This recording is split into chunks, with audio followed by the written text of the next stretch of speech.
Um, so I'm always the first. Like I can't start late. I apologize. So, you know, gotta be prompt. Chris, if you want to come up, I'm gonna have you talk. First off, I want to introduce Chris Doak. Chris Doak is lender at Gateway Mortgage.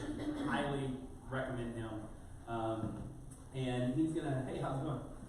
He's gonna talk a little bit about his products, what he does, what separates him from other mortgage brokers, and you got the floor. Awesome, thanks Taylor. Thanks for putting this together. I think one of the most fun pieces of real estate and being involved in the real estate community is just education and how to learn, how to get better, how to better our families, and so I just love that you put these things on, and I appreciate it. Yeah. So fun to be with you guys. Gateway Mortgage. I'm a branch manager, mortgage sales manager for Gateway here in Norman. Gateway is a national company. We're in 40 states. We do mortgages. We wake up every day thinking about how we can do a better job of taking care of our clients. I opened the branch for us about 8 years ago in Norman and served the metro area. And I would just say the thing that I love about Gateway and the clients that we work with is the ability and the focus that we want to make sure that their experience is top notch. And what does that mean? It's lending's hard right now, right? Just like everything else. Yeah. And so the thing that we focus on is closing on time every time to the best of our ability. Are there crazy things that come up? Absolutely. But I would say that is paramount for us because we want to make sure that we know that the sellers have a place that they're potentially going. And the buyers obviously have a place that they're going, and so they need to make sure that their earnest money is taken care of, their inspection fees, and so we want to make sure to do that.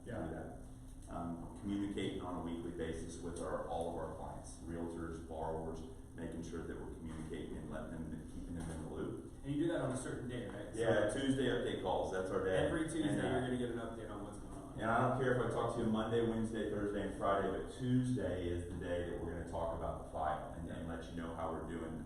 I think the number one complaint about lenders, especially this year, is that we don't communicate well. The realtors and the buyers, they don't know what's going on with their file. And there's so many intricacies right now and so many complex guidelines that have come out with COVID that we want to make sure that our clients know what's going on. Good news or bad news. Now listen, there's days where I have to bring bad news. Right. Hey, listen, the appraisal's not in yet because the appraisers are so backed up, or the title company's so backed up, or we may be. So, but we want to just make sure to communicate correctly and consistently on that. Those are our big focuses, and I think more than anything, we want to make sure we take care of people in this local community. So when I wake up every morning, my reputation's on the line of how we take care of your customers, and how we take care of borrowers, lenders that are out of state or larger national companies. They don't necessarily have that need for things to close on time, and because they're not in the community. Right. So I think that's a big piece. And the close on time piece is 100% the reason that we recommend Chris. Like that is who we recommend because he does close on time, and that makes a huge difference. At the end of the day, to a lender, supposed to closing on a Tuesday and it happens on a Thursday, that's just 2 business days for him. But for the buyer, that's 2 days of being in a U-Haul or 2 days of when the seller expecting to be out, and it changes everything.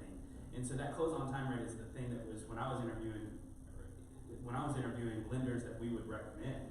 That was one of our biggest pieces. So anyway, that's something I apply. And knock on wood, never been late with our team. So. You know, but we're not perfect. Things happen, but at the end of the day, I think the percentage is pretty good. So absolutely. And I would just say product-wise, people ask, what do products look like? Products, I can't think of another product that I actually would wish that we would sign up for. Okay, right. So we've got renovation loans that we can speak to a little bit, long-term permanent renovation loans as opposed to a short-term, which we talked about a little bit. Your normal conventional FHA, VA, one-time close option, which is a construction hybrid product as well. 3% down, conventional. Man, it's a great product. We were just talking about this. So many people think, some of us still think that 20% is the how much we put down on conventional. Right. And then I let them know that 5% is actually 3% on conventional is a great product right now under certain circumstances. Right. Okay. But it's a great product that if credit score's a little bit higher, may be more beneficial than FHA. Yep. Yeah, absolutely. So, Any questions for a lender? Any specific questions? All right, Chris, Awesome. thank you so Thanks, much. Taylor. I appreciate By the it. way, Chris provided breakfast for us, so y'all be sure to take advantage of that. There are bagels and coffee in the back. Very delicious. thanks, man. All right, we're gonna jump in here today. So what is house hacking? Anybody have an idea? Nobody? It's a really fancy word fancy phrase, if you will, for investing through the vehicle of your primary residence so that you can take certain advantages that primary residents get. Certain types of loans and certain tax advantages for being in your primary residence. So we're going to talk today about starting your investment portfolio through your primary investment. Okay? Before we get into the details and the high level, like how to do this, right? It's a very easy concept, and yet what tends to happen is one little piece will snag us from doing it, right? I'm concerned about fill in the blank, and that'll be your reason to not do it. So first, before we get in here and start talking about the details, I want to get into mindset, okay? I think this is something that I've learned over the last several years how important your mindset is when you're going into something, okay? And it's one of the things that I think a lot of classes will skim over because it's kind of frilly or kind of not, here's how to do it. It's just this, it's a mindset piece, right? And yet that's usually the thing that holds us back. So, in our talks today, where we're talking about ways to house hack, one of the things I want you to keep in mind is having the mindset of what your why is. Because your why has to be a lot greater than your want. Okay? Because what we're going to be talking about today is a little inconvenient in the beginning so that you can build your portfolio and leverage that primary residence. And what tends to happen is we've been programmed to think a certain way and we've been programmed to identify success a certain way. And then when we go outside of that, it's uncomfortable. Okay, so having the mindset of how can I do this rather than I can't do that. That's very important. How can I do this, not I can't do that. All right. So when we're talking through these today, there are going to be times where you're like, I won't do that. Use the word I won't, not I can't. Okay, let's be real honest with ourselves because there are aspects of this that I would never do again. Right? There are things that I have done that I did when I was in college that I probably would never do again, as far as inconvenience of living space. And yet what we can do is really change our future if we're willing to do some things, give some sacrifices now instead of later. Okay? All right, so what do I mean by that? So we've been programmed since birth that what success is buying a nice house, especially in Oklahoma, a nice single-family big house, and buying nice cars. And we look at what somebody drives and where they live and how they dress as the evidence of success, right? I'm going to have a lot of interaction. Yes. All right. So great. I don't like talking to that dead crowd. We're having a conversation. Is that cool? Yes. Awesome. So how do we take advantage of the benefits that a lender will give you on your primary residence to leverage and grow our portfolio, to leverage and grow our investments? And there are a couple ways to do that. So the first way, and I'm gonna take some time and kind of go into the details, but overview, you can flip a house through your primary residence, or you can build a rental portfolio through your primary residence. Both would be ways of house hacking. I'm going to briefly talk about house hacking through flip, but most of the time I'm going to be talking about building that long-term wealth through flips, or through holds, buy and holds, rental properties. Okay, that's what we're going to spend the most of our time on today. The reason I want to spend more of the time on that buy and hold strategy is I have flipped about 30, 35 houses in the course of my life, and I regret most of those. I wish I had kept most of those properties, right? Because what I realized probably a year or so ago, maybe 2 years ago, is what I was doing was building myself a job. I wasn't building wealth long term, okay? And so there are times that we need a big payout, and that's what a flip is great for, right? We need to build our cash reserves up, so we'll do a flip. And a flip is great because you spend a little bit of time on it and you get this big payout at the end. But it'll never pay you $1 again. You got one shot, right? And so whatever you make on that, that's what you make. Where if you have the mindset, it's the tortoise and the hare, right? The mindset, it's faster, you get your money quick, but then what? You don't get any passive income. So how you create wealth is you build your passive income lane. That's where you're getting your money from. Does that make sense? Okay. So it's slow, it's a little bit more methodical, and in the long term, it's how you're going to create wealth. Where a flip is a quick, fast response. You made $15,000. Yay, that's awesome, right? No one's going to complain about making $15,000, $20,000, $30,000 on a flip, right? Mm-hmm. Right? And you can make that over and over and over again if you're patient with it. Okay? So we've got to switch our mindsets a little bit on this. One of the things that I have discovered, and I've read it a few times, and it really clicked with me for some reason this year, is the biggest common denominator between those who are successful and those who are not is delayed gratification. Okay? When you really think about that, and you start to analyze people who are successful over the long term versus people who aren't, it's delayed gratification. And then if there's, how you doing?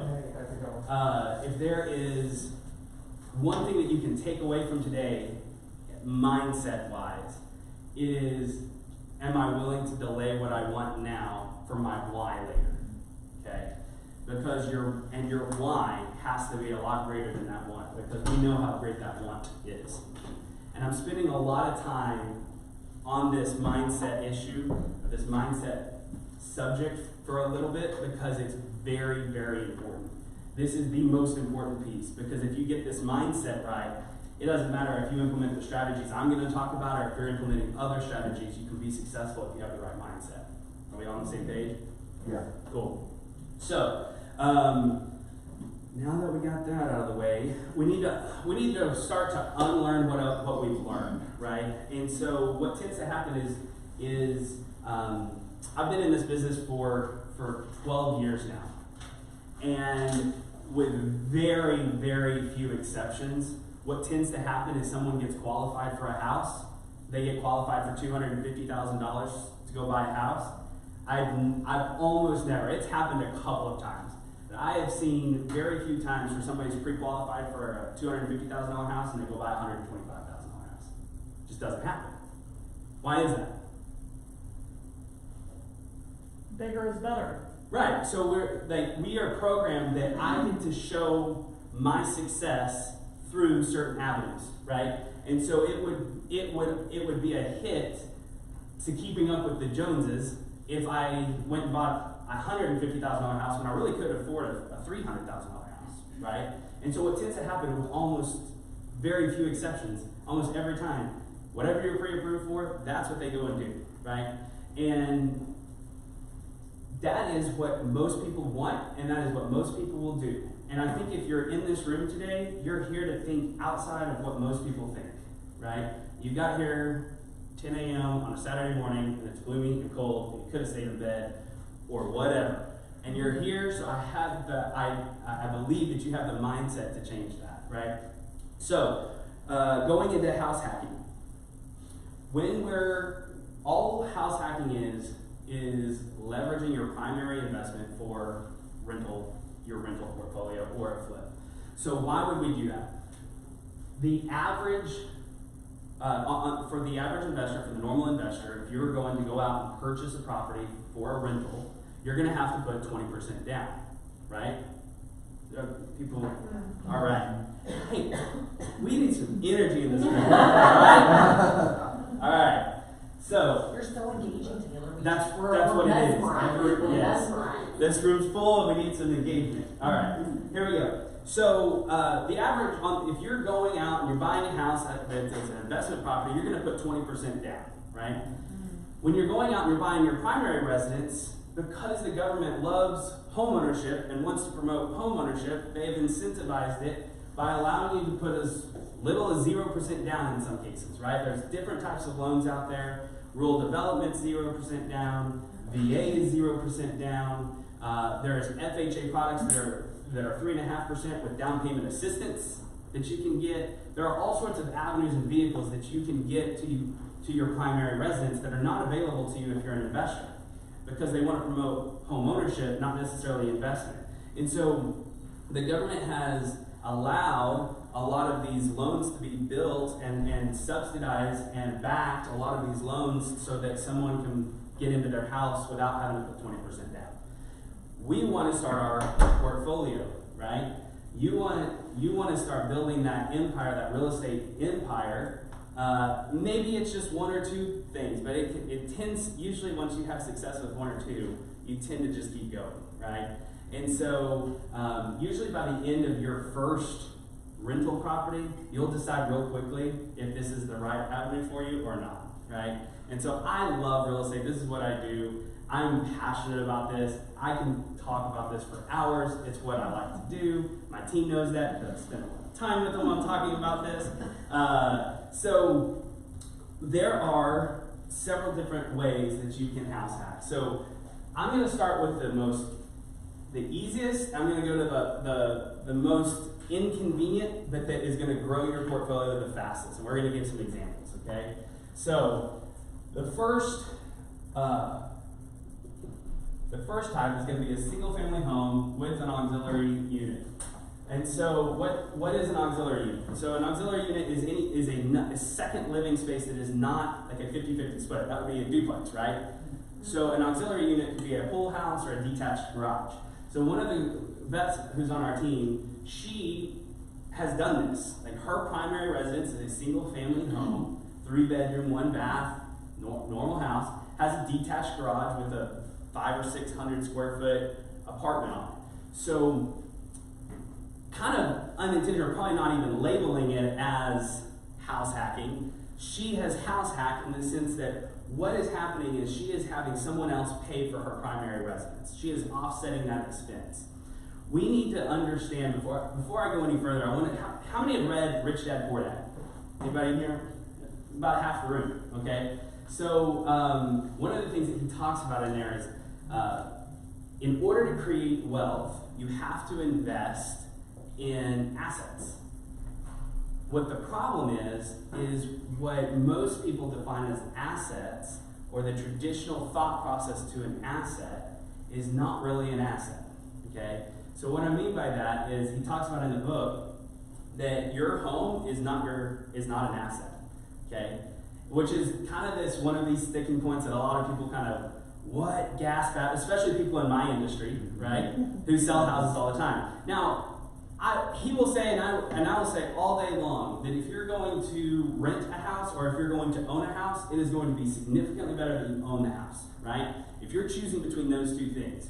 And the reason is I mean, you're at least having forced savings when you're purchasing a house, right? It is growing. There is an asset that is there. The problem with this mindset is people tend to then go out and buy as much house as they can because they truly believe that they're investing in an asset. The problem is an asset is something that puts money into your pocket, and a liability is something that takes money out of your pocket. Is a bank paying you to live in your house? I wish. Yeah, no, I do too, right? You're paying the bank. So every month, in most cases, your largest liability, your largest expense monthly, is your house payment or your rent, your living expenses, right? Your housing expenses specifically.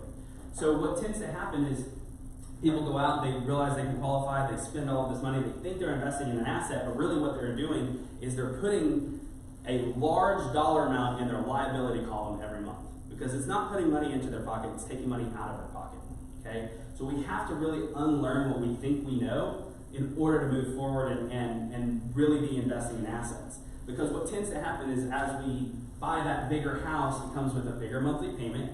It comes with more money on taxes, more money on insurance. These are all liabilities, and those liabilities never go away, right? We all know that taxes are going to drop in the future, right?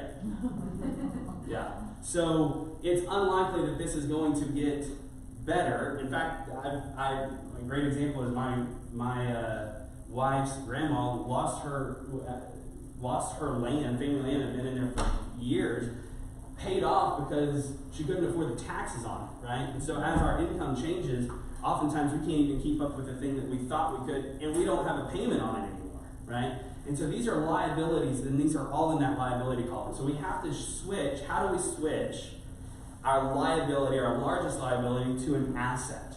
And that's doing this, right? So instead of spending all that you can on a single family home that's taking money from you, how do we leverage part of this out or all of it out so that we can have it in our true asset column? So, single family home with auxiliary unit, multi-family home,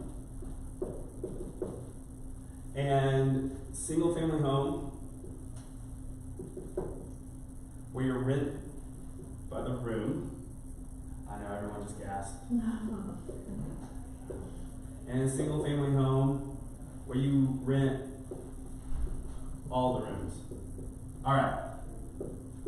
So these are the 4 ways that you're going to be able to invest in through your primary residence. So one of the things when you're getting a primary residence loan, one of the things that you are signing on the dotted line that you are going to do is that you are going to live in that property for a minimum of 12 months. That is your primary residence. I want to get real clear on this. I cannot give legal advice, and it's called mortgage fraud. Don't go to jail for it.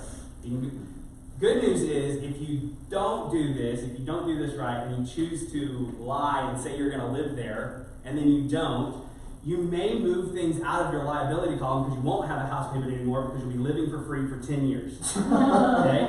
So stay out of jail. All right? So here's what I'm saying. You have to live in this property. You have to live in this property for 12 months. Okay? Stay in the property for a year, and then you can move to the next one. Most people can do almost anything for a year, right? It's not the end of the world for you to do this. And the idea is that you're allowing yourself to grow your portfolio through this. So through these different strategies, you have the single family with an auxiliary unit. This is the least invasive way to do this, right? You still have your single family home. You still live in your house. It's all yours. You're not sharing a wall with anybody. There is a detached unit that you are renting out. This is the least abrasive way, probably the easiest way to get into house hacking without changing your lifestyle too drastically, okay? But the further we go over to this side, the faster you're going to be able to build your portfolio. It's more inconvenient, but you can build a lot faster, okay? You can gravitate and get through that wealth a lot quicker. The next one is going to be your multifamily. So with your single family home with an auxiliary unit, pretty much any loan will qualify. I don't believe that there are any exceptions. As long as it is defined as an auxiliary unit and not defined as a multi-unit, okay, then you can qualify for conventional loan, you can qualify for FHA, VA, rural development. They're all available in this, okay? With multifamily home, you are limited to an FHA loan, okay?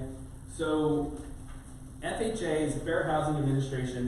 They have an FHA loan which is 3.5% down is all you have to put down, and there is mortgage insurance on it.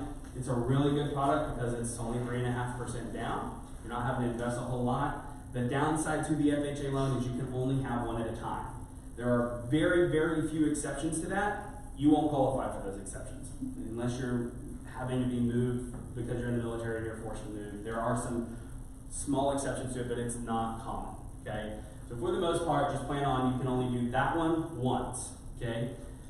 Single family where you rent by the room. So you can take a single family home, 3 bedrooms, and especially in a town like Norman, you can rent by the room. This is not an unheard of strategy. I actually did this, so I was really unintentional with my house hacking. I just didn't realize I did it. But I was unintentional with my house hacking early on in my career. So when I was 20 years old, I bought my first condo. And I actually went with the single family rent out all the rooms strategy. So I actually bought a 1 unit condo. It was 2 bedrooms. This is how college works. There's 2 bedrooms, and there are 4 of us living there. So you do the math. I rented out 1 room to one guy. He got the master bedroom, and he paid half of the rent. It was $450 a month that he paid. And then 3 of us shared one other really large bedroom. We had bunk beds. It was very, very college-esque, right?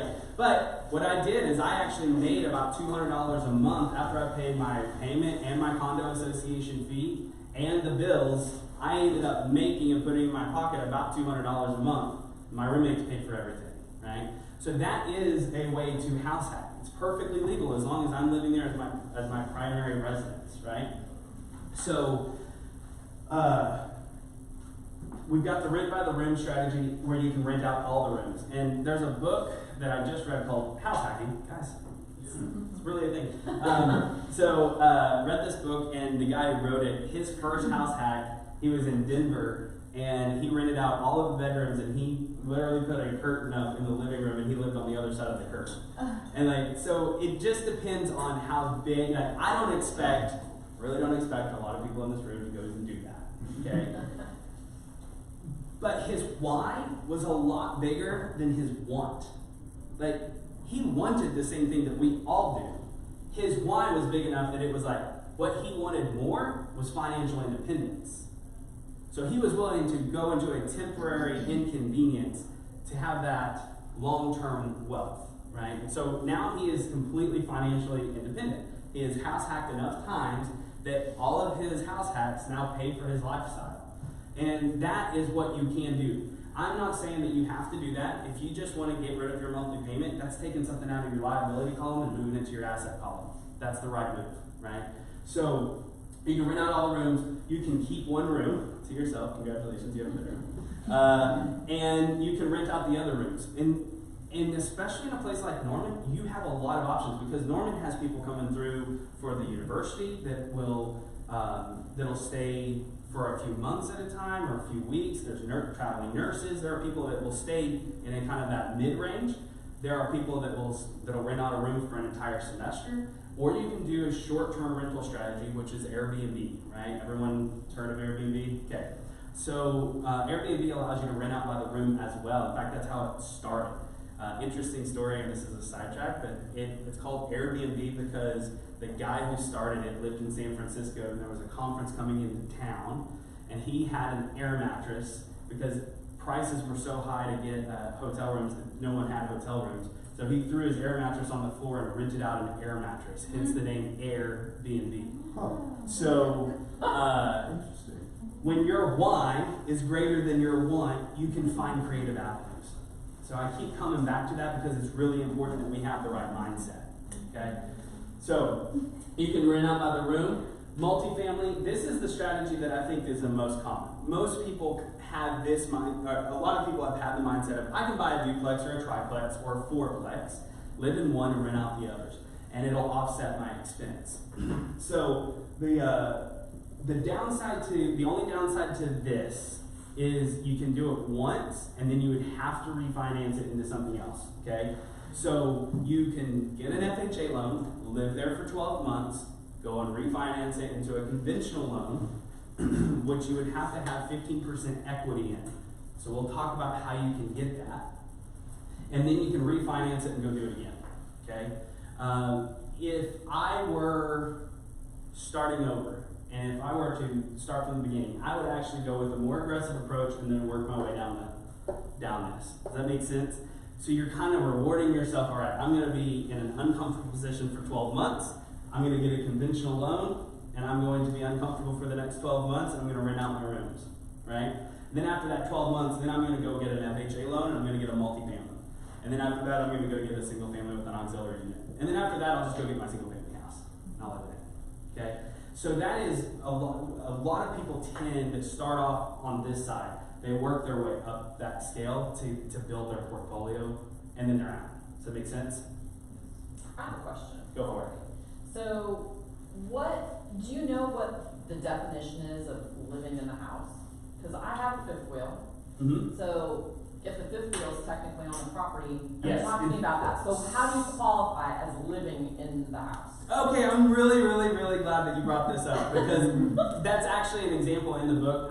So here's the downside to that is most cities don't allow that, right? So if you're in a city like Norman, But what about country? but country, there's no problem. You are living on the property. It is considered your primary residence. You can still live there. It is your address. It is where you're residing. You're residing on the property. It's not about the house itself. It's about the property. In fact, we don't sell houses. We sell parcels of land, and there happens to be a house on top of it, right? From a legal, technical perspective, we're selling the ground, right? We're selling the real estate.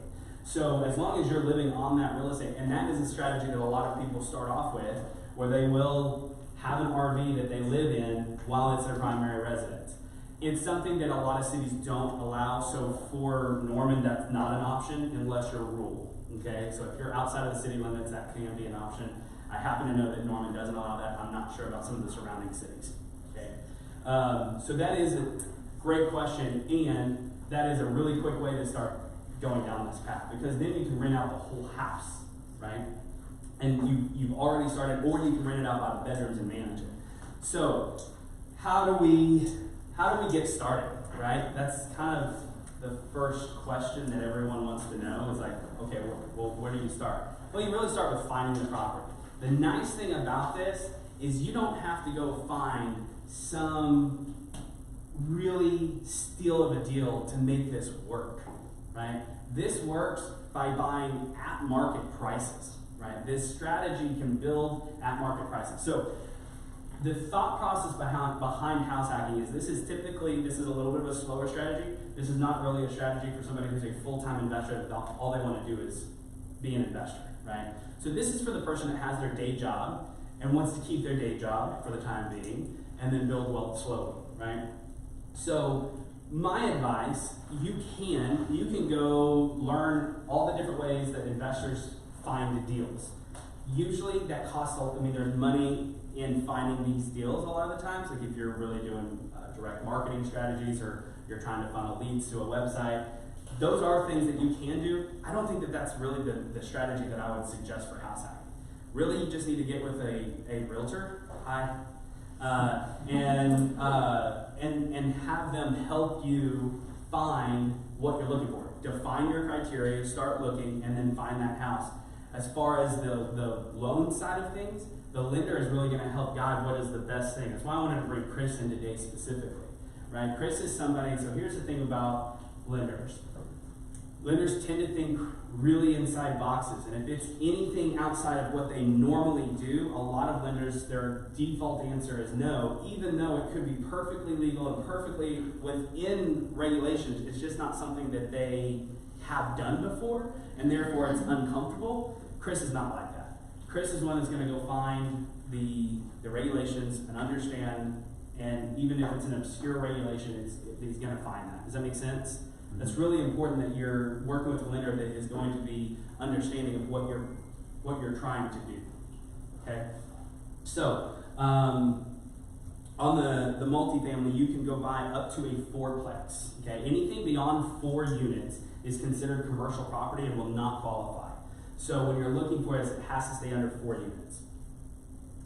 All right. So let's talk about Bob. Bob is going to go out and buy a house. I want to give an example here. So I looked in the MLS yesterday and found a house that Bob is going to buy.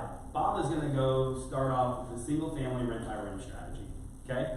So there's a house here in Norman, actually a really cute house for $139,214 or something like that. It's like a very obscure number. Basically $140.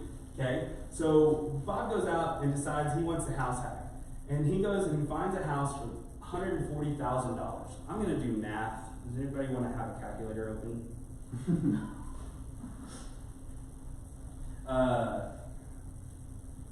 Why are you looking at me? Because I can't. your phone's So I just want to make sure that I want these numbers to be Accurate. extremely accurate. So we're going to say a sales price of $140,000. And you're going to get a conventional mortgage.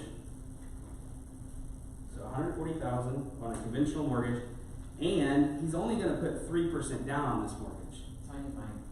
So I'm going to know. I've got this. I'm going to ask questions in a Okay. second on rents. So he goes out. He finds his house. He puts an offer in it. He gets it at full price because, by the way, I'm not sure if you guys are really aware, we're in an extreme seller's market right now. Okay, so you're not. So what you were able to offer on a property last year is kind of a joke this year, right? Like what we were able to buy a house for last year is not the same because interest rates have driven our market.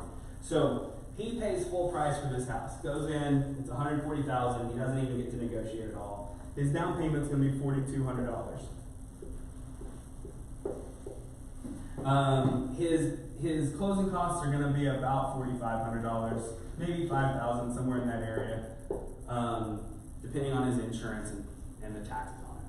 Okay, so his monthly payment is $998, so just under $1,000 a month. Okay. All right, so this particular one, I then went to look, because I wanted to see a real-life example in today's market so that you guys can understand what this is. By the way, this is a 3-bedroom, 2-bath house located close to Lindsay and 24th on the east side of town, okay?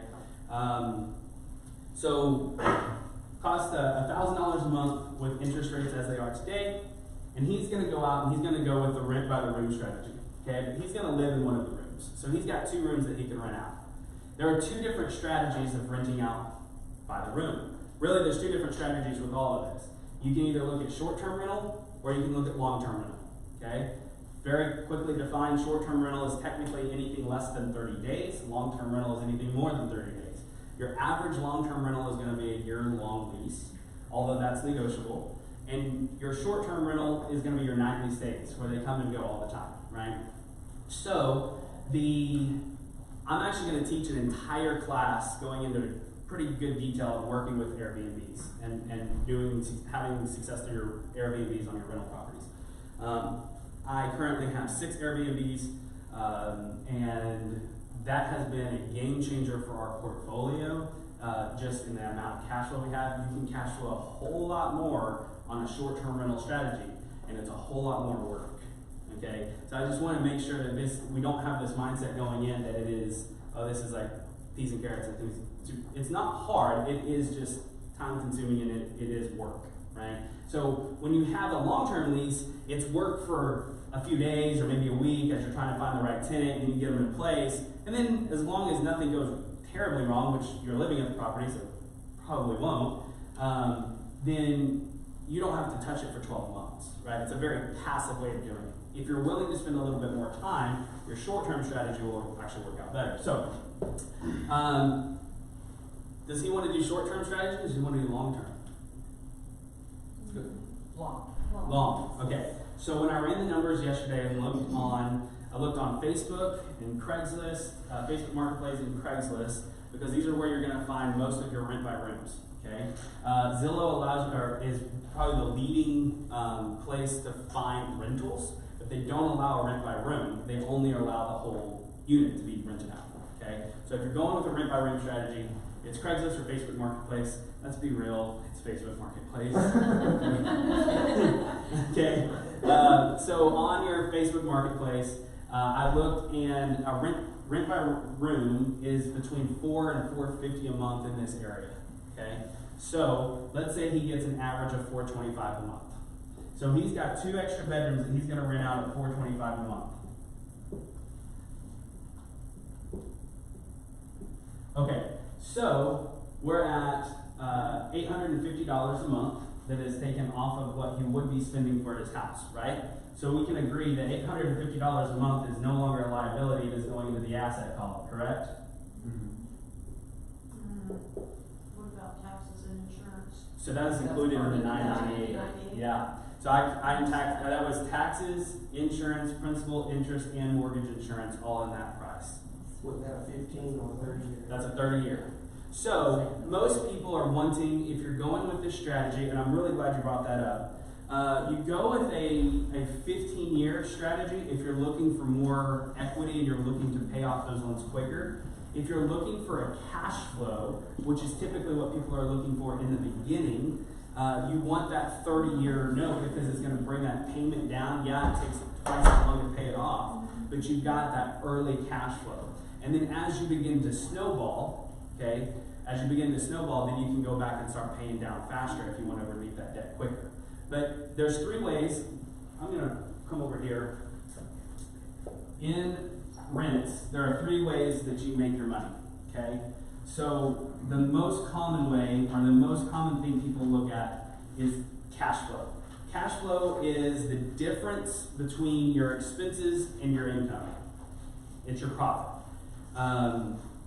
One of the things that early investors, so write this down, one thing that early investors tend to forget is to calculate occupancy or vacancy rates, right? So around here, a good vacancy rate, or an average for what I have seen, is about 10% vacancy, okay? When you're looking at that, you want to calculate that in. So you're going to take your gross rent that you're bringing here, and you're going to take 90% of that to calculate how much you're really bringing in. Now, figure out vacancy rate. how often you're not rented. Oh, okay. Yeah, Well, you so have no experience, you have no, so a good round number is 10%. okay. Factor in Just 10%. start. Yeah. And then what you can, so if it's a really nice house that is at a really fair price, you won't worry about vacancy. If you're trying to, usually you have more vacancy when you're not as nice of a house or you're trying to overcharge for that. And let me be real, right now in our market today, there is a need for nice rentals, okay? There is a huge need for nice rentals. The renter today doesn't want your 1970s avocado stove in their house. They want to keep up with the Joneses just like you do, and they're willing to pay more on their monthly rent to do so.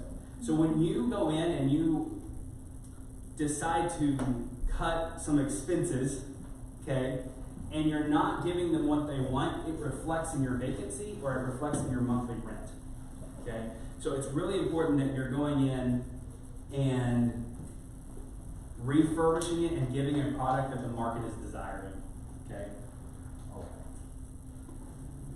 So, cash flow. So this is the, so he's really not cash flowing, except for the fact that let's be real, he qualified for this. If he wasn't doing this strategy, how much would he be paying a month? $9.98. Okay, that's what he's going to be paying, because he's not going to decide to go half that. We know what's going to happen. He's going to be paying $9.98. So this money here I consider as asset money, because it is offsetting his expense that he would otherwise be paying.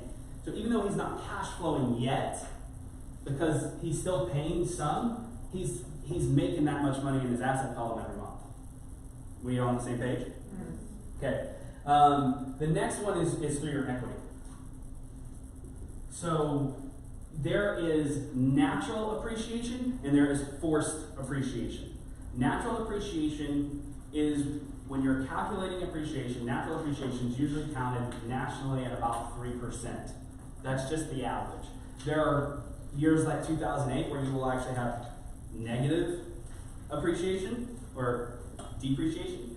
And there is, and then there are years like this year where we've literally seen in certain areas a 10% appreciation since March, which is ridiculous. Okay, so when you're averaging it averages out over the course of the last 50 years, it's averaged out about 3% a year in appreciation, which is why you built a home in 1970 for $25,000 and you can't buy that same house today for the same price. Okay, the equity is the one that you can manipulate because there's forced appreciation. That's taking the avocado green stove out and putting a nice stove in, updating it. Now you've taken what was the market value at this condition and you've moved it to the market value at this condition. Right? That's what we do when we flip. And then the last one, and this is such a huge benefit to everyone, is your taxes. Okay? The taxes alone, there are people that invest in real estate that will actually take negative cash flow monthly because their taxes are offset so much. The government allows you to depreciate legally your property over the course of 27 and a half years. Don't have a clue how they came up with that. It's quite interesting to me that it's a half of a year. So you get to depreciate an investment property over the course of 27 and a half years. By the way, you are getting your loan as a primary residence, and the second you rent it out, it's now an income property. So it starts to qualify for your taxes, because you're gonna have to claim this on your taxes. Your taxes, though, you get to take I am not a CPA, I'm not giving you legal advice, I'm not giving you tax advice. I have to be very clear about this. And this is a guideline that is well known.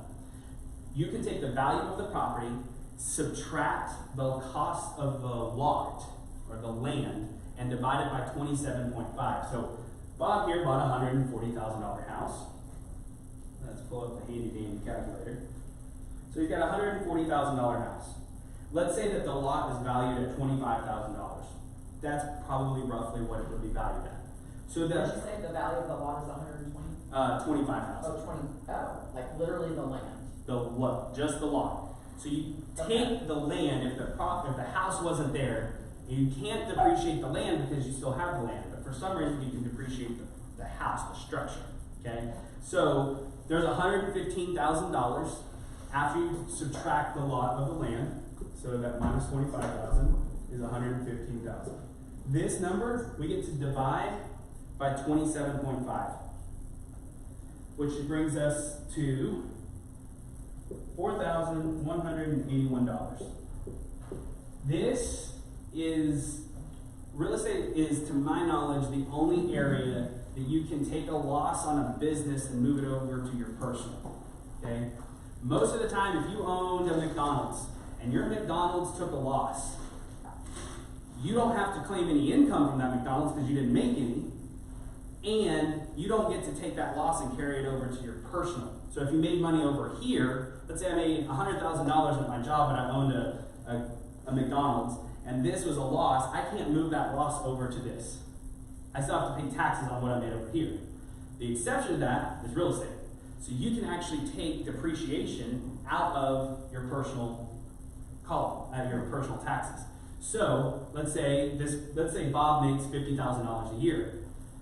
Well, now he's getting to depreciate his house at $4,181. Got your calculator?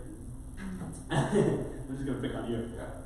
So you got this. So he makes $50,000 a year, which he would pay $50,000 or income tax on $50,000, right? Mm-hmm. So now he's going to make what, 46 Minus 9?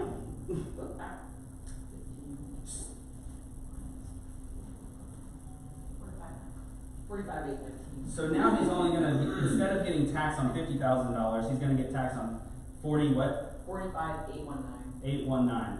Okay? So most people, okay, a lot of people don't know this. You're paying 15.5% in Social Security. You've heard it called self-employment tax, but that's the total amount of tax that you're paying. The reason it's called self-employment tax is because typically what's happening is when you're at a job as a W-2 employee, they are paying 7.5% on your behalf, and you're paying the rest. So that FICA that comes out of your thing, double that, and that's actually how much you're paying the government. Okay? It's just that your employer is paying part of it. Well, when you bring income in from an outside source, you have to pay income tax on that whole thing. So the average person is going to be in about a 30% of what they make is going to taxes. So if we take this number and we times it by 0.3, this is a good round number because you're paying for Social Security, Medicare, and income. Are you following me? I'm not losing people. A little bit? Okay. So when you take this and you times it by 30%, he's going to pay $1,254 less to the government. So this is money that he would have had to pay to the government, but he's no longer having to pay. Does that make sense? Yes. Okay. So I want to get real clear. 4181? Okay. So this is based off of, this is 30% of the 4181, because now he's only having to pay taxes on this much, not $50,000. Okay? So I'm gonna erase this, we're gonna keep this number here. So he's now had the tax benefit of $1,254 $254 for that year, and that'll happen over the next 27 years. Every single year, he can take that deduction. In addition to that, he's making $850 a month times 12 months. He's making $10,200 in rent that he would have otherwise been paying on a house. And if he's at $140,000, and we're calculating 3%, we're calculating 3% appreciation. His house is appreciated by approximately $4,200 in the course of that year. So over the course of this year, because he decided to house hack and rent out 2 of the rooms, how much has he added to his net worth?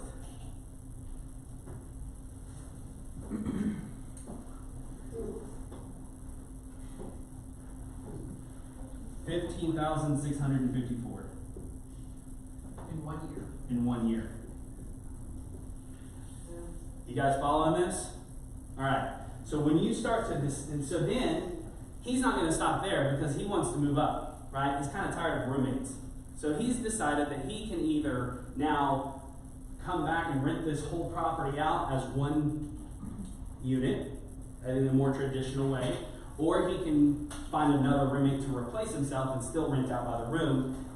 Again, if you're renting out by the room, you will make more, because this is probably going to rent for $1,200, or he can rent by the room and make about $1,350, okay, a month when you're taking a $450 in time for $425. So when you're looking at this, then he can move out. He can do the rent the whole strategy, or he can still rent by the room. And his cash flow is actually, this is the money that he made in the first year. Now he's going to take this and he's going to go buy a multifamily, and he's going to use that multifamily option. So now he's going to go to an FHA. Taylor, what was the 4,200 that you came up with? The 4,200 was appreciation. Natural appreciation is 3% of the 140,000. So that's going to appreciate on average at that. Could go more. So is that really money in his pocket if it's appreciation? It's money in his net worth. Okay. Okay. Okay. So meaning the equity of the home. correct. Okay. So you're looking at the net worth and going, how much is it? How much did he add to his net worth this year? And that's now in his pocket is really just these two numbers. But this is still his money. He just hasn't pulled it out yet, right? It's in the house. So he's made $15,000. By the way, he's actually put all of that $850 in a savings account so that he can go buy another one. So he's got now $11,000 to come over and purchase this property. So now he's going to purchase an FHA multifamily. There is a duplex that's pretty nice here in Norman for $225, and each side's a 3-bedroom, 2-bath, 1-car garage. $225. So let's see what his monthly payment's going to be on an FHA loan. $225.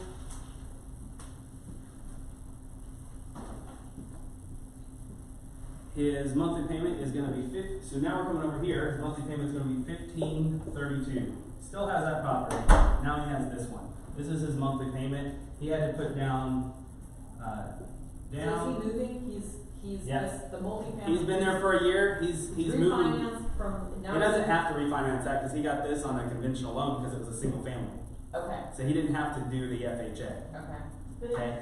so after 12 months, you can legally move out? Absolutely. 12 months in a day. In that 12-month period that you have to live there, how long do you actually have to? I mean, can you come and go, or can you just stay there for a month, leave for 2 months, go back for a month? It has to be your now you're getting into territory where it's kind of getting legal, and I want to be Well, careful. that's called gray area? Yeah. which I'm comfortable examining. It has to be your primary residence for 12 months. So I'm not 100% sure what the definition of primary residence is, but Would that be a lender to ask, or would that be an probably an attorney.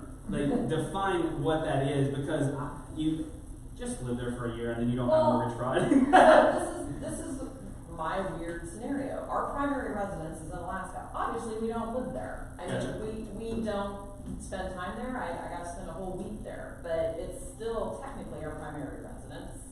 But I don't know how Yeah, I'm not sure that a I'm lender very- would look at that. I think that they want that to be where you live for the Okay. first 12 months. So I would just plan on if either err on the side of caution or get an I mean, attorney. that would be my recommendation. So it had been lived in for more than 12 months when the home was new. The same owner still has it, and it's listed as their primary, but they can legally rent it out because they've met that 12 months. As long as, criteria. Is that as correct? long as Yeah. Bob has lived in this house for 12 months, then he can move out. So it doesn't matter when that 12 months was? Oh, No, okay. it's you gotta live in it once you get the loan for that first 12 months. Oh, all right, yeah, Yep. yeah, so So- that doesn't matter. So it's been, a year's gone by. Okay, A year has gone by now, and we're over here, and we're getting into the FHA. So we got a payment, down payment was 78, 75, which is less than what he saved in his rent. Okay? So he's now coming over here, but 78, 75 is a down payment. He does have about $6,000 in closing costs, which, by the way, you can negotiate that the seller pay that on your behalf. Okay?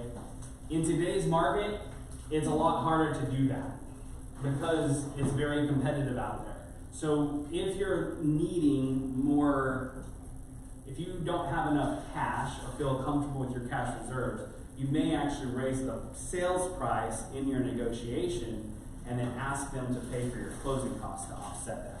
So he's got 6,000. In this case, he's going to put that down. Okay, so his monthly payment is $1,532, and he bought a duplex. At the other side rents out at $1,250 a month. So.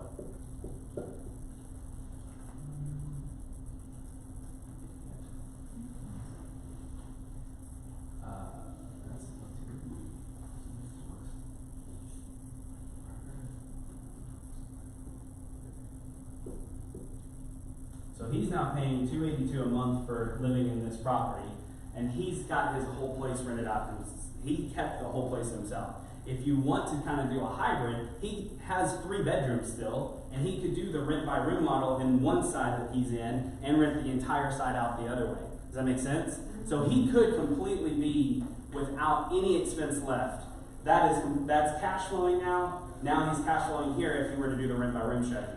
But he's decided that he just wants to have a place to himself. He's tired of it, right? So now he gets to depreciate the $225.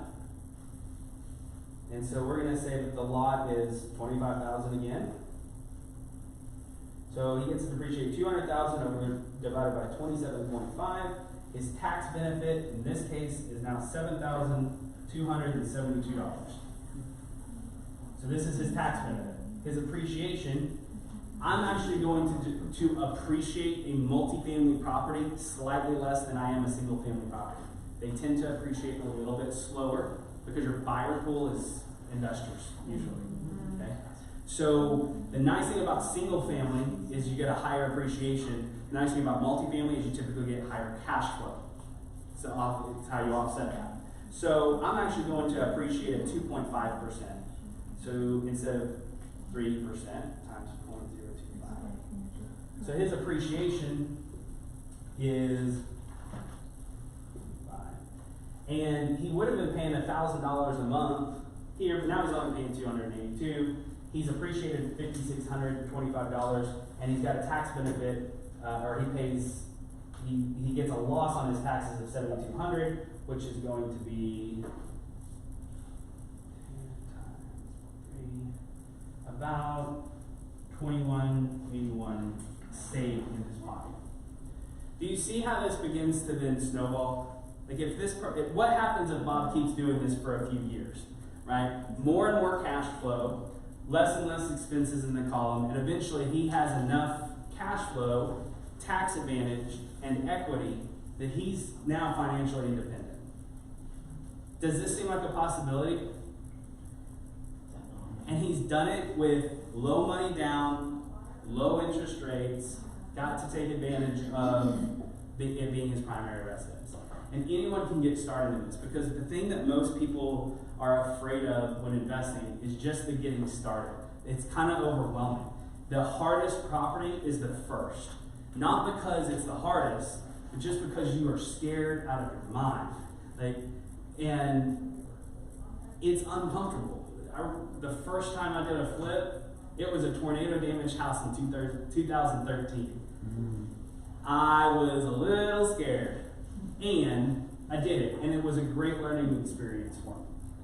The other thing about this is you're now learning how to screen tenants, and you're doing it while it's your primary residence. So let's talk about how do we find a tenant? Because what tends to happen is we'll find a reason to not do this. Does that make sense? We will find, I don't know what I'm doing in this particular area, so I'm just not going to do that. Got to take that out. All right, so let me clear the board. Any questions on this? So Taylor, as you move through this, are you holding on to each property and then adding another? You're not Yes. right? Okay.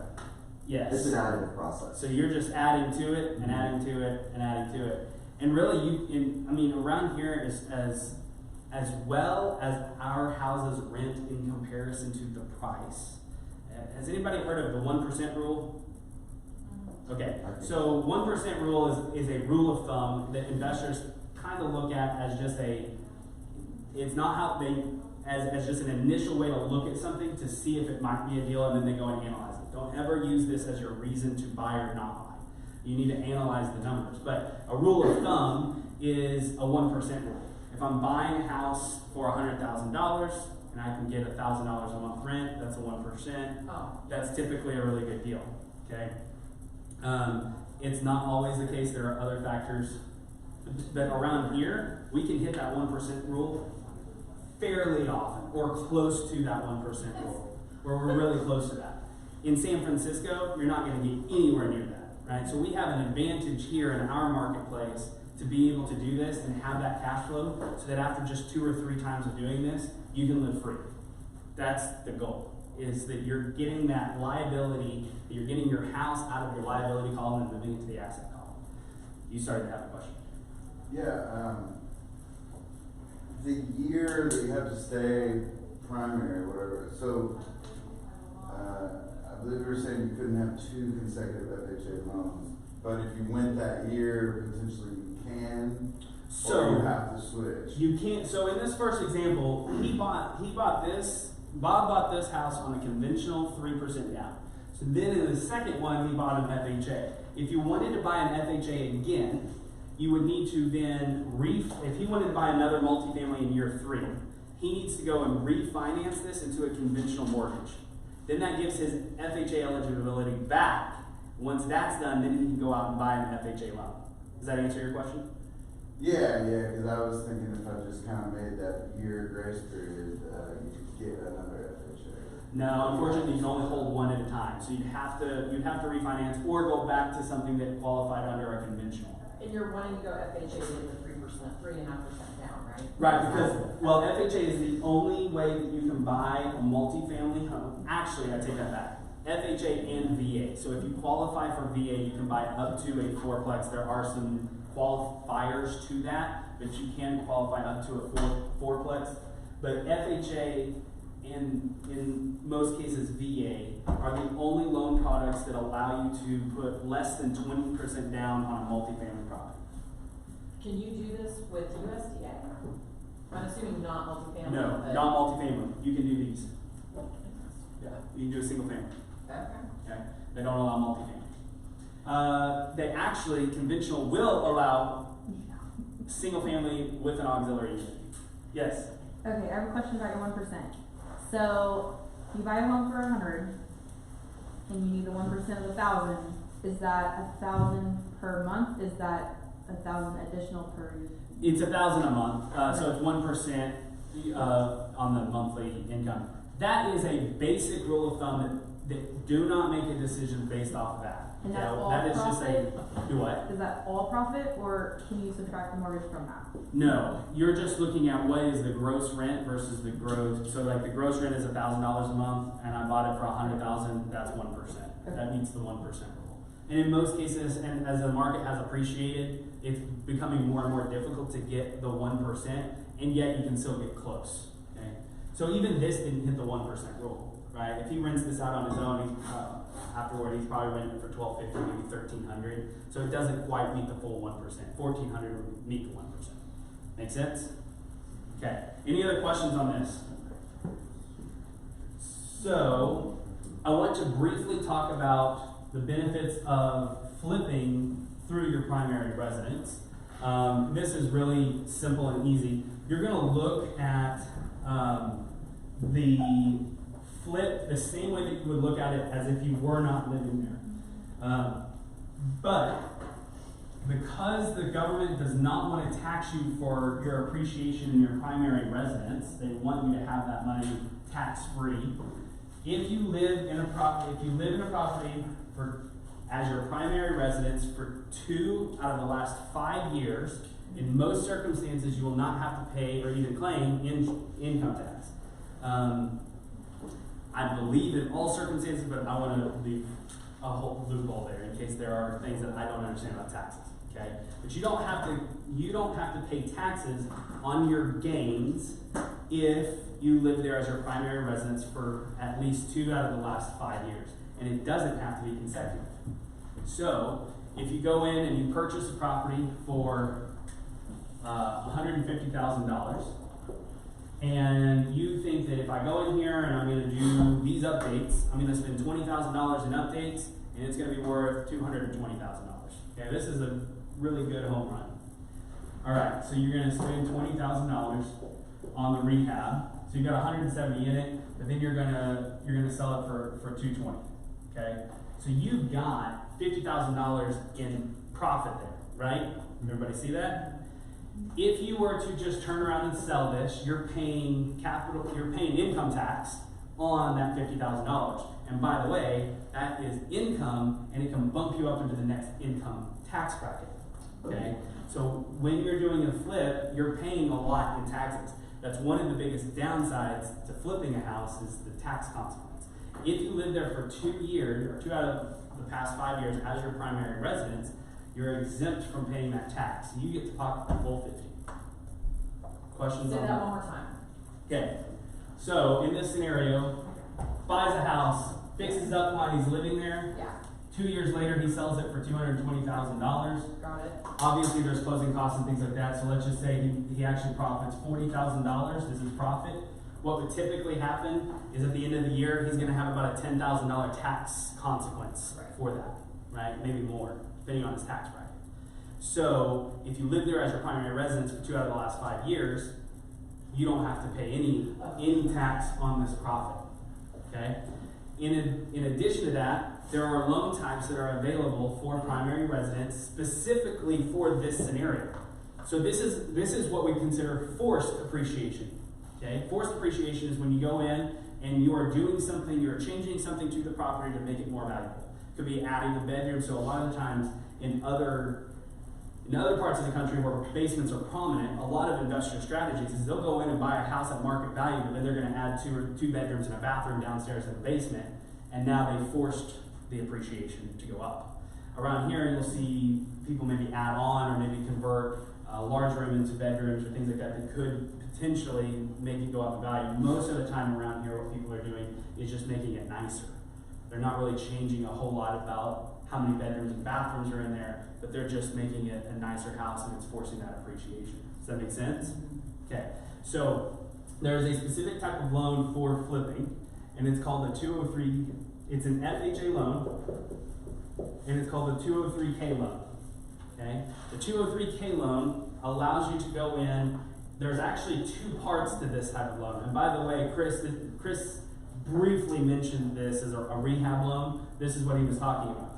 You have the streamlined version of the 203K loan and a full-blown version of the 203K loan. The 203K loan is designed for somebody who's going to live there as a primary residence. That's why it's an FHA, so you have to live there for 12 months. You're only putting 3.5% down, but what they're actually going to do, so let's take this scenario, this would qualify for the streamline. I'll tell you why in a second. So he's going to get a 203K streamline loan. What they're going to do is they're going to take the total amount that is the loan amount. So they're going to take the total amount that he's borrowing, or wanting to borrow, which is $170, not the $150, because he's going to put $20,000 into the property. Now he's going to put 3.5% down on this number, and then they're going to give him money for the rehab as it's being done. Okay? So this allows somebody to go in and flip a house hack on their primary residence, take advantage of this where they're not having to come up with that money for the rehab, because the biggest downside to flipping is you tend to have a lot of cash, right? A lot of times you need money for the rehab and the down payment, especially if you're putting 20% down. And so people think that you have to have a big chunk of money. Truth is, this guy only had 3.5% down of $170,000. I'll give you an example. I had a client one time that bought a HUD property, used the 203K loan. I can't remember the exact number, but it was in pretty rough shape. And I want to think we had it under contract around $80,000, $90,000. It was probably going to take $60,000, $70,000 for him to rehab this, but it was going to appraise. So what they'll do, we back up. They'll do this as long as the property will appraise at this once the work is done. So they tell the appraiser, this is what this person intends to do to the house. And then the appraiser walks in and says, when these things are done, it will be worth this. So they're doing a post-renovation appraisal, pre-renovation. Okay. Does that then have to be confirmed once the renovations are done by the appraiser? Great question. With the streamline, you have to turn in certain receipts, and there will be, I think with the streamline there's not an inspection, you just have to turn in receipts from your contractor, and then they'll pay out. A streamline will actually, they'll spend up to $25,000. This is, unless something has changed, get with a lender, this is what I've worked with before. If it's under $25,000 and there are not foundation problems, then you qualify for the streamline. And the streamline is actually a fairly easy process. All it entails is, here's what I'm going to do, here's what it's going to cost me, here's my bid for my investor. I mean, there is some work to it, but it's not real cumbersome. I will be honest, the full version is very cumbersome. Okay, so when you go into this, when you go over $25,000 in rehab, or it has foundation work that the appraiser is requiring to be done, then you have to move to the full 203K loan. And in order for you to get your draws, they have to have somebody go out and inspect it. It also has to qualify up to FHA guidelines. So if there's lead-based paint or anything like that, it has to be remediated. There's a lot more additional guidelines. Okay. But for most of the time, for your average house where you're just going in and doing a cosmetic rehab, this works out really well. You only have to put 3.5% down. So I have an investor that constantly gets conventional loans, but he, because of his relationship with the lender, 0 down. That's a commercial loan. Okay. Because he's Commercial an LLC. banks will sometimes do that, and it's because they have a certain net worth, and there are ways. That is for the advanced investor, okay, that has a portfolio and you're leveraging your entire portfolio usually. I love calling him, like, oh, whatever he wants, yeah, you're good. Yeah, Like, yeah. all right, just send me a letter. We'll all get there one day, but we'll start off with this. Okay.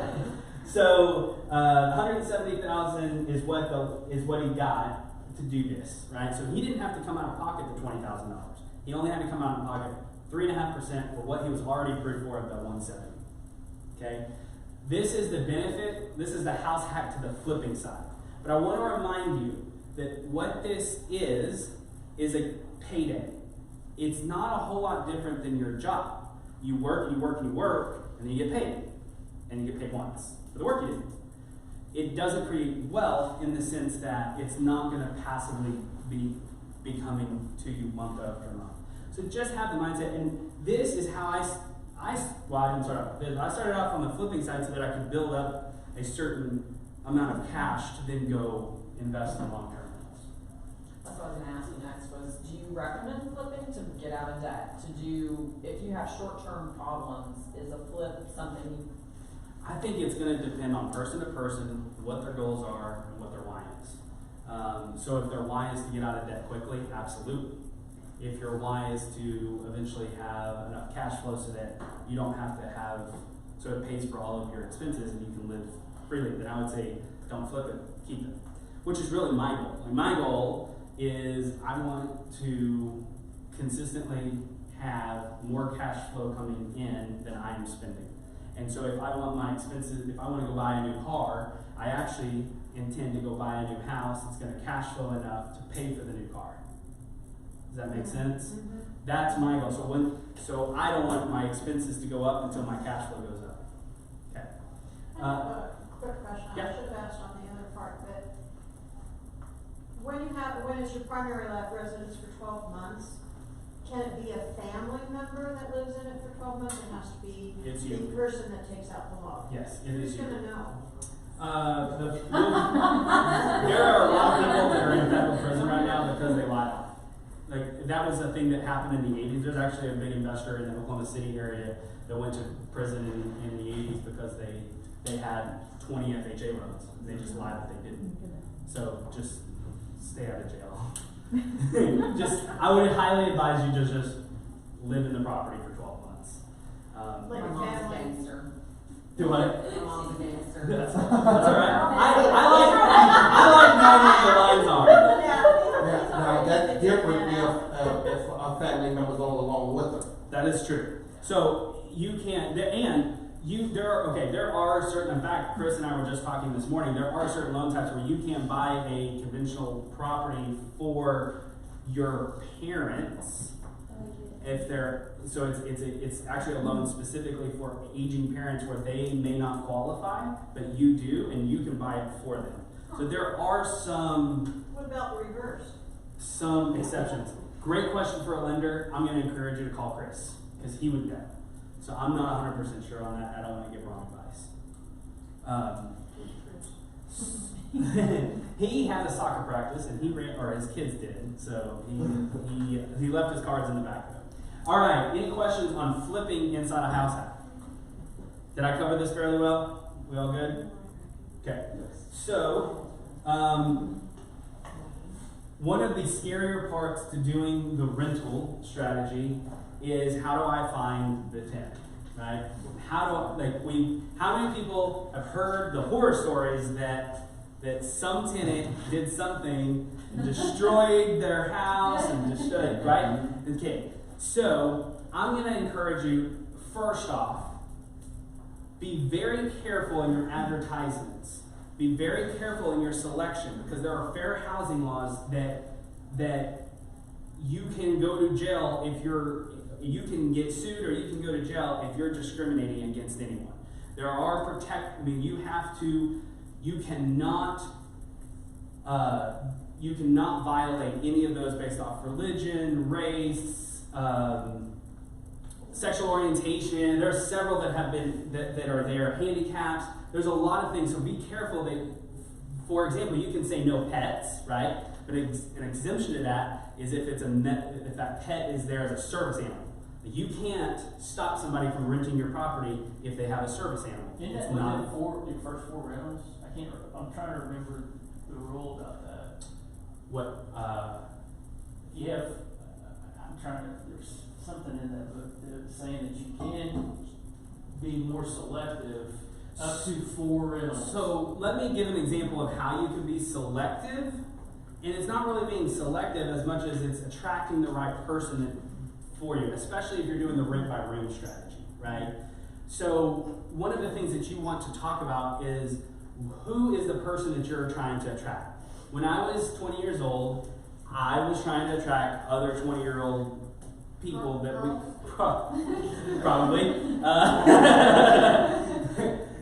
I was trying to attract other roommates that we had interests in common, right?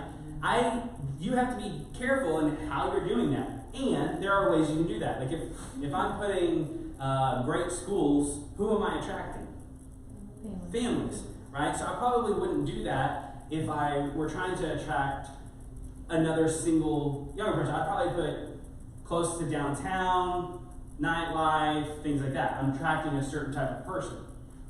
It is not, you want to make sure that your listing is clear to who you're marketing to, and it is clear on what your especially if you're doing the rent by room, because you are going to be roommates, you are going to be living with them. Be clear about who you are, right? Because they're not looking for somebody that is going to make them uncomfortable either.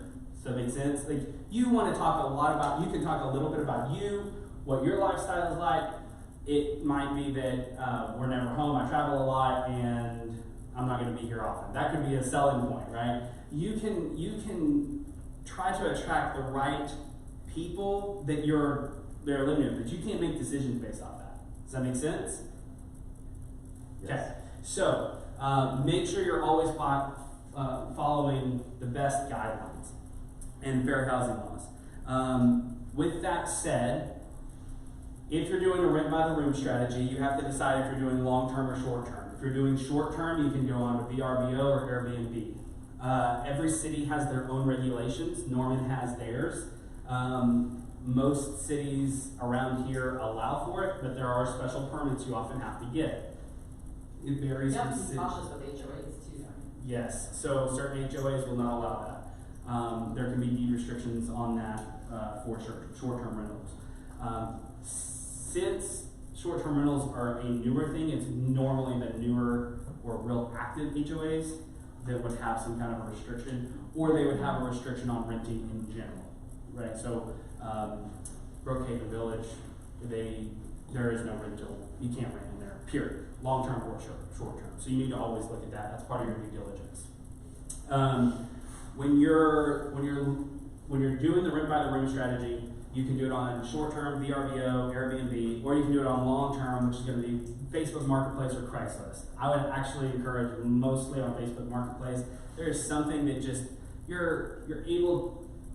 There is a level of trust to Facebook Marketplace that there isn't in Craigslist, right? I think we can all agree to that because it's attached to a profile that is somebody, right? So it's not just this obscure person that's a human on the other side. And I think that's what Facebook Marketplace has done well. So when you're doing whether you're doing rent by room or short-term rental, write this down.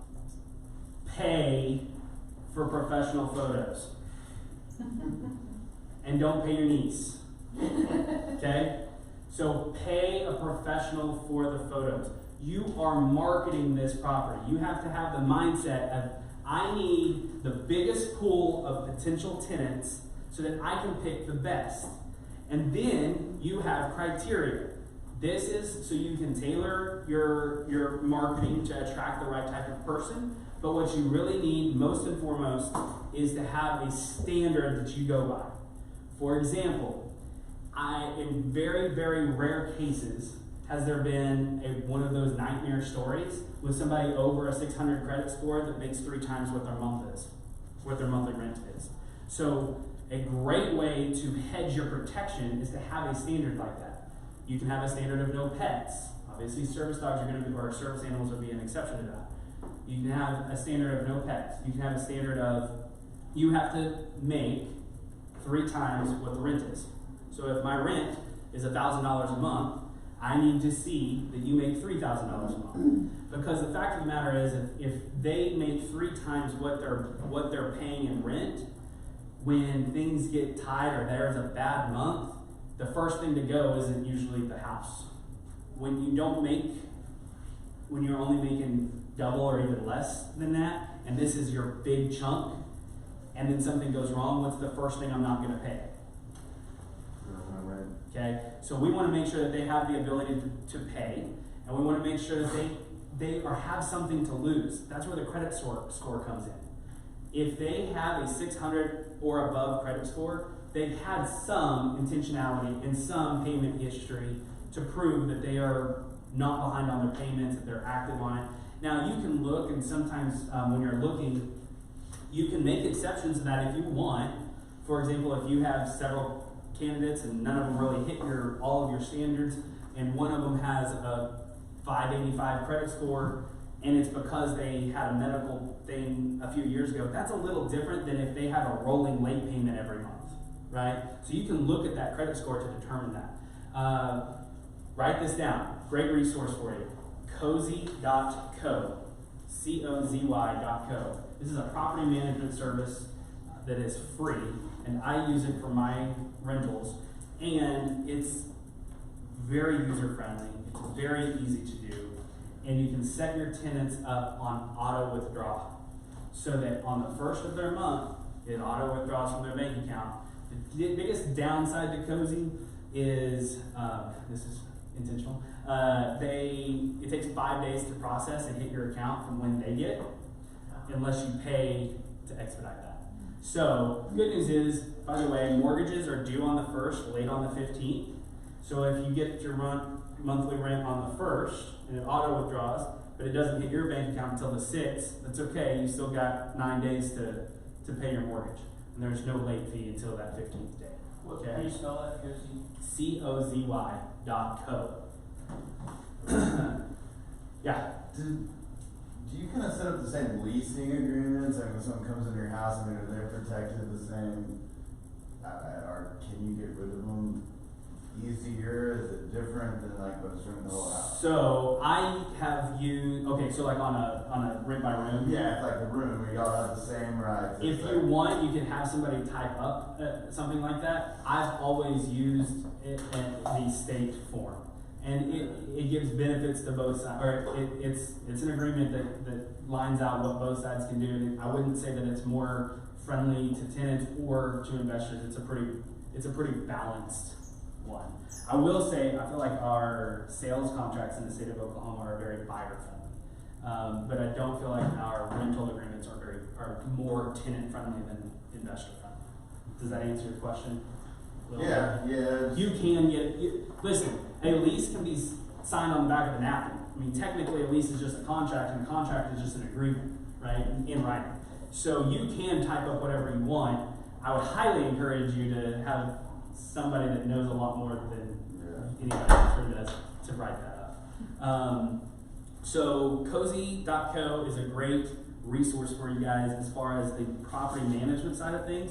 You can also advertise through there, and it'll syndicate to other properties. You can also have the applications go through there and do background checks through Cozy.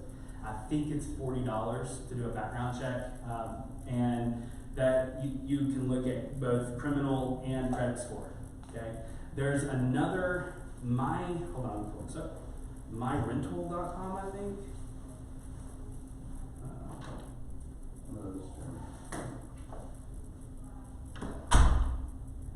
Yeah, myrental.com is another resource. They'll actually put together a tenant score. So they're taking criminal, they're taking how much they make, they're taking what their credit score is, and they're putting a likelihood, and it'll be like high risk, moderate risk, low risk on that tenant. And so these are all ways that you need to have your standards in place prior to renting. And that needs to be made clear of what the expectations are, and that way there is no issues on, oh, you chose me over them for other reasons, right? If you're looking at it, it's this person is the most qualified, that's who I'm going to take. Yes? So like, if it were me, I just graduated in May. So, could I just post on Facebook Marketplace, like, I'm looking for roommates, like, other girls my age, or would that not See, that would If I own be, the house? so. Because I know I can do that if I were just renting a house from other people. So there are, I can't give legal advice. There are less strict guidelines when you're renting by the room. Okay. There's much more stringent guidelines when you're renting a whole property. But I would not specify sex because that would be a protected class. Okay. So, You also can target a specific Yeah. group of people. There's actually, Because like, I wouldn't want to live with like a 50-year-old man personally. right. Well, find a. I if you're renting out rooms in your own house, rather than you don't necessarily have to advertise. So you can advertise via word of mouth differently than you can. So like if you have Like a if friend, I you could Asked just ask a friend and that's fine. Well, you just have to be careful about when you're advertising and then when you're selecting that you're doing it by the right ways. And that's why I like to I've used the myrental.com because it allows me to go back and say, this was the most qualified applicant. And here's why. There is actually a score there. That's who I picked. Things not to put on your application. Do not ask for age, do not ask for gender, do not ask for any of these protected classes. Do not do that on your application. You are looking for their credit score, you are looking for their past criminal history, that sort of thing. But Okay? then you have a screening process where you can see them. Exactly. And then so one of the other things, guys, people are going to treat things pretty much the same in all aspects of their life. So you can judge a lot based off how clean someone's car is, if they're going to be a clean person or not. Mine is usually not clean, just for the record. So I'm not judging anybody here, but you can get a feel for your potential roommate based off that. Also, one of the things that you're going to ask for on their credit application or their application is their address. So you get to see where their address is, and if you want to drive by it and see how do they take care of the lawn. Are there 18 cars parked outside? I've driven by applicants' houses to see how do they take care of the property that they're in now, because past reflection is going to reflect on future, right? So they're going to take care of mine the way they took care of theirs. Also, I would highly encourage you to call past landlords, not the current one. Okay? Their current landlord, if they're a terrible tenant, is going to say whatever they can to get them out of their house as quickly as possible. Right? If you call the past ones, they'll tell you the truth. Okay? There's no motivation there to hey, did they have a rolling late payment? Did they pay on time? Did they keep the property nice? Did they clean it when they left? These are all things that matter, because one of the biggest expenses in rental properties is turnover. Right? If you're having to go in and paint and carpet every time somebody's turning it over, you're losing money. Right? So you've got to really screen those tenants. If somebody has something to lose, i.e. their credit score, and they have the ability to make their payment, it's most likely that they are going to take care of your property because they don't want anything to come back on them, right? I took care of my landlord's properties when I rented, because I wanted to make sure that I was not going to have to be selected later as a last choice, right? So, any questions on that? I have one kind of off the top. We're in a unique time with forbearance. So tenants currently don't have to pay rent. They got an extension now until the end of the year. What does this mean? I mean, if I were to start this, granted, we're kind of at the end of it. I don't know. It's been a holdback. So to be very clear about what she's talking about, one of the things that they have stopped evictions through the end of the year due to COVID, right? So what that means, it doesn't mean that they don't have to pay. It doesn't mean that isn't due. It just means you can't evict them for that right now. They still will owe that. You can still get a judgment against them for that. So if you have somebody who has the ability to pay, right? You screened them. They make 3 times what the monthly rent is, and they have a good credit score that will be ruined if you go to eviction court. That and throw a judgment against them. That will, in most cases, screen the tenant well enough that you won't have that problem. Now, I will say this. I recently converted one of my long-term rentals into a short-term rental for 2 reasons. One, it was going to cash flow me a little bit more, but the main reason was I didn't want to get stuck with that. And you don't have that problem in Oklahoma, at least, on short-term rentals. There is no lease agreement. There is a certain hours that they are at the property, and if they're there after that, they're trespassing. It is different than an eviction. They have no legal right to be there. Does that make sense? How long is that period? How long is what period? The short term. You've rented it to them for. Oh, okay, so just on the agreement. Yeah, so there is no lease in place, so they have no legal right to be there. Gotcha. So on a month-to-month rental, you could get them out because there's no. That's a great question for an attorney, because technically, and I'd love to see how this played out in court, but technically what the law or what they've stated is you can't evict somebody for a lack of payment. So if it is month to month and you're not renewing the lease, that would be different. So check with an attorney on that. Taylor, do you see less damage to properties for short term versus long term? Significantly. I'm in there because I'm paying someone to go in there immediately following them checking out to clean it. It is obnoxious because there are definitely people that break little things, but it's not like it's not tearing up the walls and carpet and paint. It's the lamp broke because my kid knocked it over, right? Like we get a lot of those little things. I think so far And we've been doing this, our first short-term rental went active in December of last year, so we've been doing this less than a year. But up to this point, I think the most expensive thing that's broken is like $120 lamp.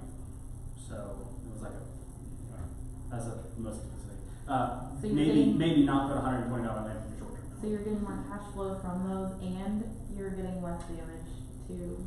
Yes, and it is a lot more, so short-term rentals are a lot more active work. It's a lot less passive because there's a lot of communication with clients and coordinating with cleaners and coordinating with maintenance people. If you have an AC go out and it's somebody's long-term rental, you may not have to, you could probably get there the next day. If someone's staying the night and the AC goes out, you need to get on it. So there are nuances to that. Let's see. I'm just going to go ahead and open it up to Q&A because I feel like there could be a lot of questions on this because I feel like we covered quite a bit. Anything specific that you guys have questions on? Or I'd love to also hear like what your biggest fear about doing this is.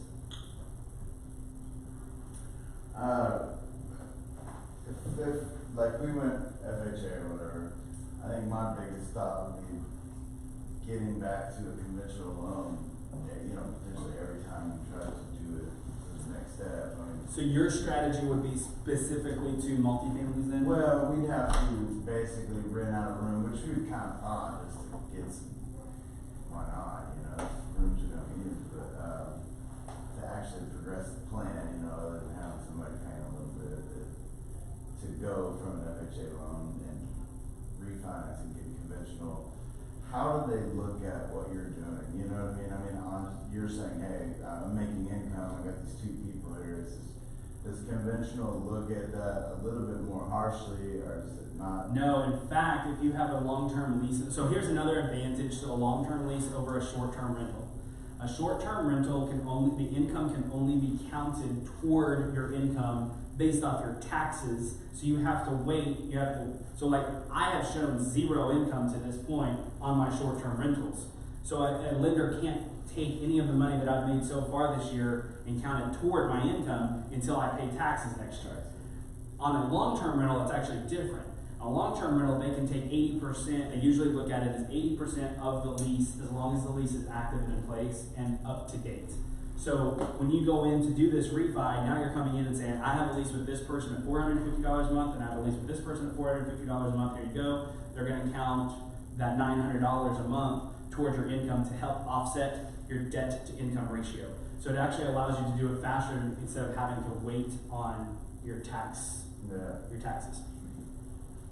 What if you don't want to what if you do go ahead and tackle this as an investor from the get-go? You have enough equity in your house that you can possibly leverage that for the 20% or whatever to be, why did we start this whole thing with the FHA intention? So, because not everyone this is really a great way to get started. Not everyone is gonna have that much equity, but the other idea, going back to mindset, is we're moving it from the liability column to the asset column.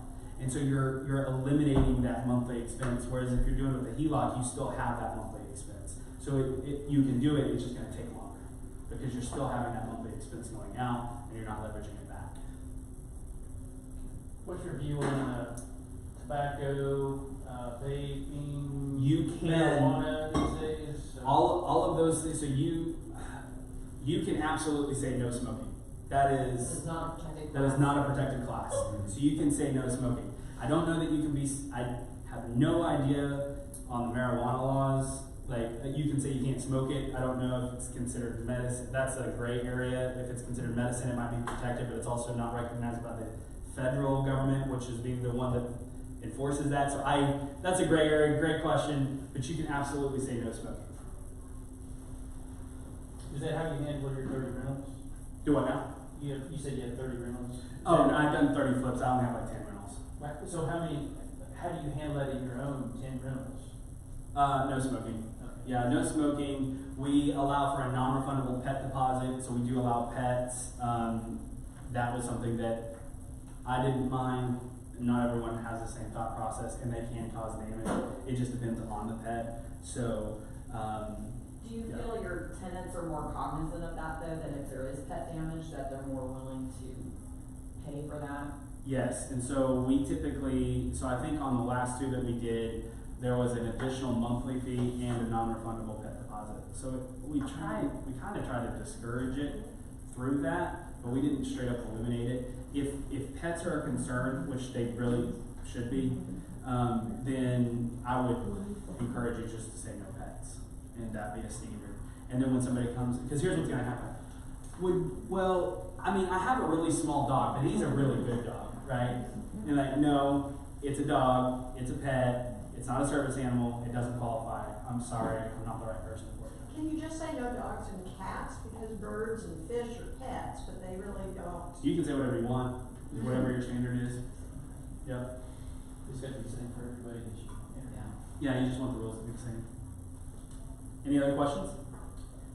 I'm curious why the single family with the auxiliary was your like final step. I'm just thinking from a perspective of, okay, you're renting a room in this situation and you're renting a room in this situation. So what makes them, is it the price? Is it the... It's the, so in the first scenario with Bob, right, on the Uh-huh. single family dwelling where we rented it out, he only had, what, $198 a month or something Right. like that he was paying. Mhm. If you're doing a single family with an auxiliary unit and you're not living in the auxiliary unit, Mhm. if you're living in the main house, then your monthly expenses aren't getting covered. So it's Gotcha. still helping, it's just offsetting it less, so it's not as fast to snowball. Right. So by starting on this side and kind of working your way up, you're snowballing faster. I Does that see. make sense? Yeah, and by that point, then when you have that auxiliary, you've got these other things that are Yeah. really paying for it more. Yeah, than and something. listen, an auxiliary unit is going to be significantly better than just a single family home that does it. Like it's still Yeah. it interrupts your life the least, Right. right? So I think more people are willing to do it. It also allows for conventional loans as opposed to FHA loans. Mhm. But if you're renting out the majority of your property, so that would actually be a great strategy if you're staying in an auxiliary unit. Mhm. Then you can rent out, and then you can probably have your whole mortgage covered. Gotcha. What else? Is there anyone you know out there that does the management side for if you was doing that with a property? With the rent? Renting rooms? Yes, actually, That yeah. does you- all that you wouldn't have to deal with it? Yes. So there's a guy in our office that does some property management, and he has an investor that has a place at the Edge Condos. I don't know if you know where that is, but they're set up where each room has its own master bedroom, so it's kind of its own. So it's kind of designed for that room by room strategy. And he rents them out by the room, and who his target market is are nurses that are coming through and training for like 6 weeks at a time. And so they'll rent the room, and so it's fully furnished. By the way, if you're doing short-term rental or if you're doing this kind of intermediate rental, you want to rent out a furnished room. If you're doing a long-term rental, you probably aren't furnishing that room. So there is more expense up front to a short-term rental. And to answer your question, yes, there are property managers. Typically, a property manager is going to charge somewhere in the neighborhood. I mean, it ranges, but you want to, when you're running your numbers, budget about 10% on property management. Okay? If you're doing short-term rentals, there are companies out there that will manage your short-term rental for you as well, handle all of the communication and all of that. They typically charge about 30% is what I've seen. I think there are others out there that may be a little bit more competitive, but I think that's what I've seen. And so if you're running numbers on a short-term rental. So let's go back to Bob real quick. By the way, I looked and had Bob rented this out on short-term rental, the nightly rate would have probably been somewhere around $35 to $40 a night. With so if we're at conservatively $35 a night, and you have a 50% occupancy rate, which is not that great. By the way, in our short-term rentals, we're averaging about 90% occupancy rate. So being really conservative here and saying 50% occupancy rate, because let's be real, more people are going to rent an entire house than they are a room. Okay, would bring in Bob would have gotten $525 a month on average at a 50% occupancy rate at $35 a night. That's not including cleaning fees, and he would have gotten $525 per room instead of $425 per room. So you can make more if you're willing to do that. So And if you want to move down, as you're moving down the line, if you wanted to rent the whole house out on Airbnb now as opposed to by the room, you could still go down the short-term rental strategy rather than the long-term rental strategy on the renting the whole house out. What's an average you get for a house for a night? So in Norman, we have a 2-bedroom, 2-bath, or 1.5 bath that rents for $85 a night. We have a 3-bedroom, 2-bath that rents for like $105 a night, and we have a 3-bedroom, 2-bath that's a little larger and has a pool that rents for $179 a night. That's 90%. Do you, so, sketchy part of town, not sketchy part of town, doing long-term rentals in the sketchy part of town, not great. I mean, but you could use it as your Airbnb though, right? And be able, how does that really play in? Great question. That's what you're gonna want to sit down and define your criteria, right? So when you're deciding to do this, you want to sit down and define, what is my criteria? What is it that I'm planning on doing? Where do I want to be? For example, I am gonna be alerted every time a property comes up in the old silk stocking district in Norman, which is the core part of Norman because I think it's gonna turn, right? And so I have a couple of properties there that I've invested in. And if anything pops up for under $80 a foot in Old Silk Stocking District, I know about it. Because I have defined that as one of my main criteria. Another piece of this is the opportunity zones. Have you investigated this much? I haven't. I know Does Chris just deal with enough to be dangerous, so I don't want to say anything. Have to.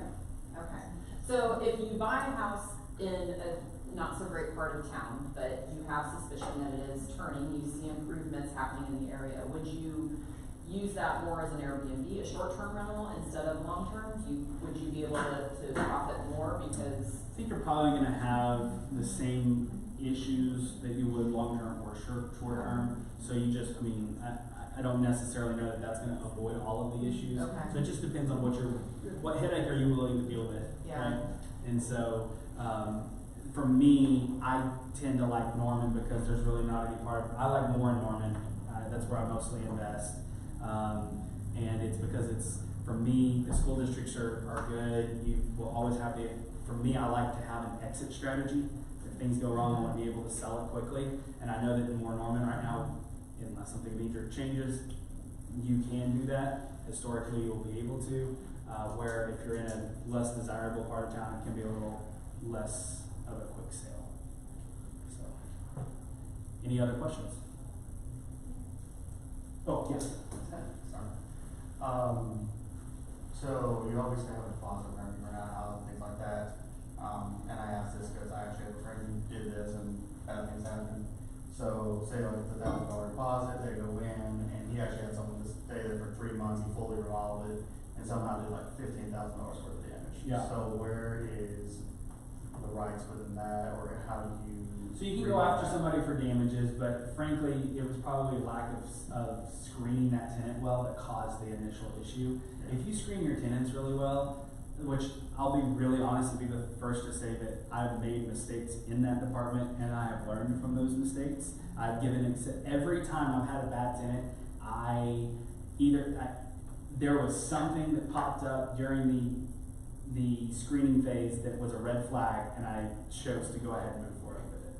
And I won't do that again. So you can have, you can have great tenants, and the nicer your product is, the more likely you're attracting those tenants.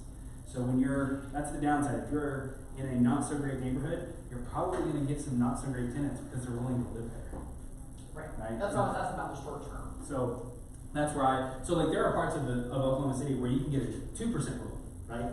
You can buy it, you buy it for $50,000 and rent it out at $1,000 a month, and it's because your vacancy rate's going to be ridiculously high, your turnover costs are going to be high, because you're just not going to get the quality tenants that are going to take care of your property in the same way.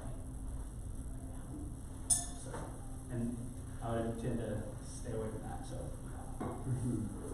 Anything else? Taylor? Yes. One realistic question. Yeah. So with your long-term rentals, are you like making it aware that you're an agent, so whenever their lease is up, you're like, hey, legally you have to disclose if you have a license. Oh, you do have to. Mm-hmm. Okay.